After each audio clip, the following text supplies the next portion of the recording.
Surrounded by people who used to say that rhyme about sticks and stones. As if broken bones hurt more than the names we got called, and we got called them all. So we grew up believing no one would ever fall in love with us, that we'd be lonely forever, that we'd never meet someone to make us feel like the sun was something they built for us in their tool shed. So broken heartstrings bled the blues as we tried to empty ourselves so we would feel nothing. Don't tell me that hurts less than broken bones. That an ingrown life is something the surgeons can cut away, that there's no way for it to metastasize. It does. She was 8 years old. Our first day of grade 3 when she got called ugly.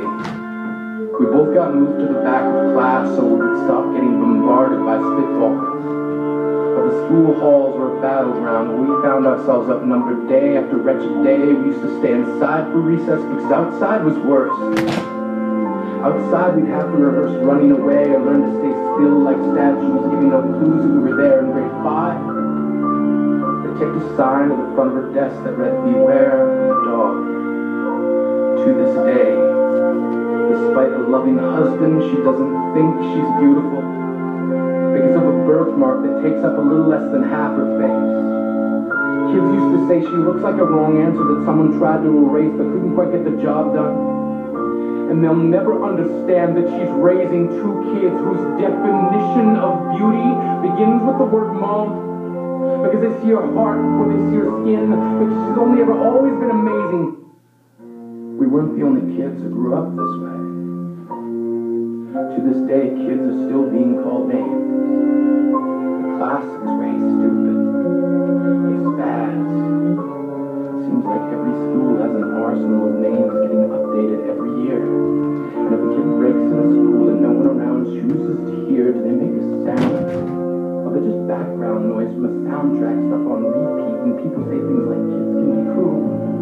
Every school was a big top circus tent, and the pecking order went from acrobats to lion tamers, from clowns to carnies. All of these miles ahead of who we were freaks. Lobster claw boys and bearded ladies. Oddities juggling depression and loneliness, playing solitaire, spinning bottles, trying to kiss the wounded parts of ourselves and heal. But at night, while the others slept, we kept walking a tightrope. Practice, yes, some of us fell. But I want to tell them that all of this is just a breeze. Left over when we finally decide to smash all the things we thought we used to be. And if you can't see anything beautiful about yourself, get a better mirror. Look a little closer. Stare a little longer. Because there's something inside you that maybe keeps trying to sway everyone and hold you to quit. You built a cast around your broken heart and finding yourself beside it. They weren't wrong. Because maybe you didn't belong to a group or a clique. Maybe they decided to pick you out for basketball or everything. Maybe you used to bring bruises and broken teeth to show and tell but never told. Because how can you hold your ground if everyone around you wants to bury you beneath it? You have to believe that they were wrong. They have to be wrong. Why else would we still be here? We grew up learning to cheer on the underdog because we see ourselves in them.